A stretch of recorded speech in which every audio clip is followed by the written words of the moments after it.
Good evening, Britannia, and hello to the rest of the world. Welcome back to 2CTV, and this is your latest updates from the British government. The new socialist Labour government under Keir Starmer, they are having some problems, ladies and gentlemen. It's a sad week, month. Actually, the last 3 months has been quite sad for Keir Starmer and his socialist cabal. Sue Gray, or as Boris Johnson calls her, Psycho Sue, has disappeared. It's fascinating considering the damage that she's done to this country. We're going to go through the whole thing anyway. And she was fired as chief of staff to the Prime Minister because she was acting as if she were the Prime Minister. And then they decided to actually not really get rid of her because they said, what we're going to do instead, we're going to tell the public, we've gotten rid of you, but you're still going to be in government. Don't worry. You're not going anywhere. We're going to give you a new fake job. But seems like that also backfired on Keir Starmer's Downing Street, so they've decided to slowly push her out. Not really sure exactly what's going on. There's a bit of a mystery that we have to try to solve tonight, ladies and gentlemen. So, that's not Sue Gray. That was Stephen Barrett. I don't know why that came up. Sue Gray, ladies and gentlemen, the woman who brought down Boris Johnson as Prime Minister, the woman who claimed to be an impartial civil servant, the woman who then became Chief of Staff to the leader of the opposition, Keir Starmer. She then became the de facto Prime Minister by taking full control of the Downing Street briefs, by pushing out Angela Rayner as Deputy Leader, by pushing out Simon Case as the Head of Civil Service. And then that weird, toxic, close relationship with Wahid Ali, or Lord Ali, who is the top Labour donor, gave him a free Downing Street pass to have direct access to Downing Street. And now I have a sneeze, thanks for that. I blame Sue Gray for that sneeze, obviously. Blame everything on the socialist government. Then they decided to, after she was sacked, they said, we're going to give you a new job. Basically, an envoy to the nations and the regions, which is, it's not a job, it's a fake job they created. But then they said, we're going to basically send her away. We're going to send her like somewhere across the world, somewhere random. But then we got this from the papers that Sue Gray missed the inaugural meeting of the Council of Nations and Regions, right? This was the first red flag. And a lot of people said, oh, that probably means that after she was kicked out of Downing Street as Chief of Staff, the bad PR continued. The whole reason that they got rid of her as Chief of Staff was because of all the negative publicity that was going towards number 10 Downing Street. But then they said, oh, this is not going well. So at this point, a lot of speculations are going around the fact that she's not actually going to get that job anymore. She's going to be pushed up. But Sue Gray has different priorities anyway. As Guido also reported, she's on the list to join the House of Lords. She went from being an impartial civil servant, technically, to become a political chief of staff to a political party, Labour. And now she's going to become a politician, but not a normal politician. She's going to be an unelected politician, a member of the House of Lords. So Gray said, I'm the first on the list for the Lords. And they're going to be basically fast-tracking her to become a politician, a lawmaker, without anybody voting for her. This is the same Labour Party, Labour government that said during the election that they want to get rid of the House of Lords. Now that they're in power, they are using all the powers that they have to take advantage of the political mechanism in the House of Parliament for their own interest. That's been always the same problem with the Uni Party in general. You've got all these political leaders saying, yeah, we should reform the Lords. The moment they get into power, they love the House of Lords. So that's one of her priorities. But also, this is the fascinating part, because she's currently in a bit of a chaotic situation with Downing Street. Again, Guido reported, Sue Gray causes chaos in Downing Street in battle for massive severance payout and salary. After she was sacked, she's fighting for, as Guido calls it, super severance package. On what basis? She was chief of staff, a political chief of staff, to Keir Starmer in number 10 Downing Street for about 15 minutes. 15 minutes. What are you going to do? What do you deserve? You deserve nothing. You are entitled to nothing. And all this is going to be creating more problems for the taxpayer and the whole government and the transparent or lack of transparency when it comes to British government. Now, you might wonder, it's okay. There is always an opposition. But there is no opposition right now. The Tory party are sort of invisible. We don't really, I mean, apart from Wednesday's Prime Minister's Questions, where you see Rishi Sunak for about 6 minutes, because that's the 6 minutes where, you can ask questions from Keir Starmer. And suddenly, by the way, Rishi Sunak has gained some charisma and confidence, which is really fascinating. Also, there are rumors that Rishi Sunak is going to be resigning as an MP to move to California anyway. But the Tories, for example, tonight had their leadership debate between Robert Jenrick and Kemi Badenoch. But it wasn't really a debate, because they are too scared to do even a debate. No political leader from the mainstream top two parties, or even the Lib Dems, are brave enough to do a head-to-head debate. I don't know if you guys noticed over the last few years that in British politics, every time there is an election, there is no head-to-head debate anymore. There are individual interviews. They answer questions, and that candidate goes away. The next candidate comes in, answer questions. So tonight on GB News, we had Robert Jenrick, or Robert Generic, and Kemi Badenoch, or Globalist Kemi. They were doing their so-called debate, right? The GB News audience, they were supposed to be Tory members, right? They are Tory members.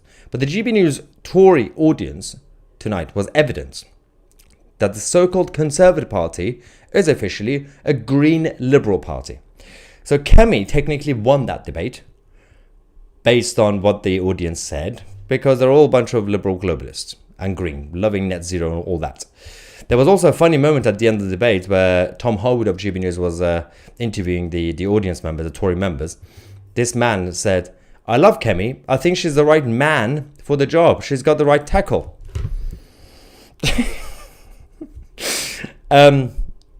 He identified her as a man. So everything's going well with the Tory family. There was also the different issue, because since Margaret Thatcher, as the former Tory Prime Minister, she was the only one who changed the Tory party short term. Before Maggie, there was a period of time since the Second World War where the Tories became the party of the wets, or as we call them, the Liberals. At the time, they called them the politics of consensus. The politics of consensus, which came from post-World War II, was, technically speaking, to be created to have unity between the mainstream parties. Same thing happened in America between the Republicans and the Democrats, technically, but then it completely changed. In the UK, Labour, Liberals, Tories were saying, yes, consensus, let's find a way to sort things out. Let's all do the same thing, socialism, basically. The Americans changed it quickly. In Britain, it took until 1975 when Margaret Thatcher became a Tory leader, and she brought the politics of conviction, which is normal, which should be normal. It's what you get from Donald Trump or from any proper normal leader, really. It basically is about, if you vote for me, these are my views, these are my policies, you vote for me, I'll do them. Conviction, have conviction. If you don't like it, don't vote for me. But the politics of consensus, which is in British politics, goes back to people like Ted Heath, former Prime Minister, before Callaghan and obviously Maggie. Then people like Harold Wilson, people like actually every single one of them, basically Callaghan as well. They had the politics of consensus. Harold Macmillan. Maggie brought the politics of conviction. Tonight, Kemi Badenoch confirmed on GB News that she is for the politics of consensus. So before Margaret Thatcher, the socialist era. She wouldn't call it socialism, obviously. She's against politics of conviction. And that's one problem. Second problem is, you got then Robert Jenrick, or Generic, as the other candidates. He's claiming to be right-wing. He was always known as a David Cameron type Tory, a liberal Tory. But he's saying I was always the same, but he really wasn't. So everything is a little bit changing right now, because the Tories don't really know what they stand for, and obviously it's helping Reform UK, but there's an open goal for reform, and it's their responsibility to take advantage of this. In the opinion polls, the Labour Party and the Tories are now neck and neck. Doesn't necessarily mean that the Tories are doing anything better, or people are now like the Tories. It's simply because they are already tired of the Labour government. The same reason that the Labour won the election was because people were sick and tired of the Tories. Nobody loved the Labour government, Labour Party. So the same circle of the doom is happening right now, and nobody knows exactly what we should do because, again, Reform UK is still a new party. There's still some Tories who still can't take the risk to vote Reform or move to Reform, and the rest of them are just liberal green anyway. They're not even conservative. William says, yeah, not a big fan of Thatcher. Sort of really did bad on a lot of working class. This is the whole propaganda that's also happening against Donald Trump right now. So at the time, the problem with the 80s was that there wasn't really any social media, for example, or new media that we have now to debunk those claims. So the mainstream media were going around creating propaganda against Maggie, and people started to believe in it. The reality was that obviously the working classes became middle classes. People got richer. Their home ownership went up, their prosperity went up, and that also meant that those who were completely addicted and dependent on the state and the welfare system, they had to make a decision: either get up and do something, or you will eventually just have a basic safety net. But this propaganda stuff against people like Thatcher is the same thing that you have against Ronald Reagan, against Donald Trump, against Marine Le Pen, against Javier Milei in Argentina. It's not really true. Obviously, in British politics, it's slightly different because, yes, Brits are slightly different to Europeans. They're not as left-wing, but they're still not really as conservative as the Americans, for example, or even South Americans. So people want free things. They like to be given things. Give me free healthcare, free education, free this, free that, free food. Everyone wants free things, free housing, instead of actually building things. And this is the problem with European politics, including British politics. Super chat from Paul saying, is anyone surprised at the French? What's happened with the French now? What did they do now? French and dancing, don't bomb us here, take our Jews. I think this is out of context. I'm not really sure what the French have done again. Something about the Jews, I'm guessing. Peter says at the time, manufacturers in she debunked most of the unions because the country was going bankrupt. So the whole point was, for example, there's a propaganda against Thatcher that, for example, she destroyed the coal mines, right? That's already been debunked in a sense that Harold Wilson, the previous Labour Prime Minister, closed more mines than Maggie, but because he was a Labour Prime Minister, the propaganda machine was on his side. And that's one thing. Secondly, those coal mines should have been closed, because it wasn't all of them anyway, but because they were subsidised, because they were not surviving on their own. The human side of it, and you have to acknowledge that, I have to be objective. Yes, there's a human side of it. So a lot of people lost their jobs. And at the time, there was no mechanism because of the British culture, which is still closer to the European culture than the American culture. People are not really brave enough to say, okay, I've lost this job, this industry. I'm going to go and see what other things I'm good at. So a lot of people said, I've been doing coal mining all my life. What do I do now? I'm going to be unemployed. I'm going to be on benefits. It's Margaret Thatcher's fault. Your coal mine was not surviving. There was nothing coming out of it. It was government subsidizing it just for the sake of keeping the trade unions happy. They should have been closed, just like how Harold Wilson, the former Labour Prime Minister, closed them down anyway. But the problem was, we don't have that culture where it's the same with people not wanting to move.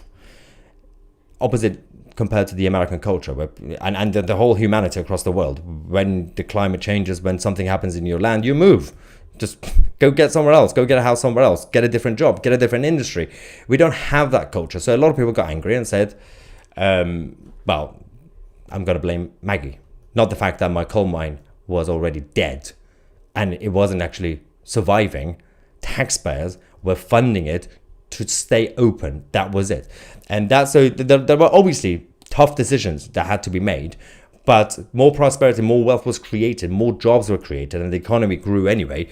And eventually, those people got different jobs. But there's the human part of it. Yes, a lot of those people were left behind. A lot of people felt betrayed. So that made sense. From their perspective, it made sense why they were angry. That's the human part of politics. And now the left are going around closing more coal mines in the name of net zero. Now they're claiming to be against coal mines. When it was Thatcher doing it for different reasons, they were saying that no, coal mines are the best. We should keep them open. But they had to be closed because they were not surviving at the time anyway. People are talking about Eminem in the live chat for some reason. Sean says this is correct. We should reopen the coal mines. We are importing coal. Yes. So coal should not be eliminated. We know that. It's the same with gas. We should extract shale gas as long as it's viable as a mine. Generally speaking, you should have it in the country. You shouldn't really just randomly import things from other countries if you can't do it here. That goes with anything really. Any product, any industry. I believe in a fair free trade around the world. Fair. You can't do a free trade, for example, with China because they rigged the system. But my idea of trading with any other country, any other region in the world, is based on if you really can't build or grow something in your country, you get it from somewhere else. And then they could also buy something that they can't build and you sell what you have. The current version of global trade is completely messed up. All thanks to the World Trade Organization and the United Nations and everything else. You are buying things that you can make here. You are buying things from different countries that you can make here. It's the same with coal.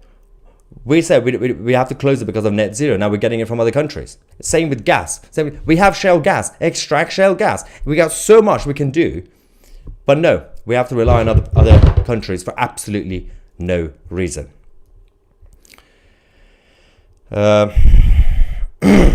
Louis says the unions are a scam. Full stop. True. Always claim that they are for lowest paid, but always claim a percentage higher than a fixed sum to grow the gap between the rich and the poor. It's a business. A trade union movement is a business. It's a front for the legal so-called. They use the working classes as human shields, basically. The union bosses and barons, they make all the money, and they are grifters, basically. It's in their interest for problems not to be fixed. It's the same with the globalists. They don't want to fix the problems because the more chaos that there is, they have something to save you from. But it's forever conflicts, forever problems, new problems being created. The trade unions do the same thing. They don't care about the working class. And now the same trade unions are going around calling the working classes football hooligans and thugs and gammons and far right. The trade unions are now funding the counter-protest to our 26th of October rally in Westminster. We got the 26th of October rally. We're going to go outside Westminster, Parliament and Downing Street to protest and to send a message about British unity, British culture, uniting the kingdom. Trade unions, alongside the globalists like George Soros and others, are funding the counter-protest against the working classes protesting. Ken says, absolutely correct about the mines. Get the mines open again, but the globalist Greens assholes won't open it. Yes. This is the whole problem. This, as I said, these are the same people who complained about Maggie closing the mines at the time because they were not viable. But now we can actually do it, and we have the money to do it. We're not doing it because of net zero, but we are still using coal because we are buying it from other countries. It's complete insanity. And this is a problem for both mainstream parties, Labour and the Tories. Crazy. Anyway, it's a very fair question. John says, how did Angela Rayner become a millionaire without paying any tax? That's not even the main issue. Without having any real job. That is the problem. There's a lot of questions about these politicians, obviously. They're so-called heroes of the working classes. Wayne says, love or hate Maggie, she had balls. Not like the Muppets there. Exactly. You don't have to agree with everything Maggie did. But you can still appreciate her style of politics. Jacqueline says, I love you on a very small fixed income, but I support you with prayers and gratitude. Thank you very much, Jacqueline, for your support. Absolutely beautiful. Angela Rayner sold her soul. Steve says, none of this matters if we don't stop importing jihadists. Yeah, well, yeah, you won't have a country left if you don't stop importing jihadists. Again, that's just one problem as well. Mass migration in general. So we're still trying to find out where Sue Gray is and if she actually is going to start this new job and if she's going to be joining the House of Lords. The mystery continues, but don't worry. Inspector Meyer is on the case. Thank you so much for watching. I'm Maya Tusi, and we are the media.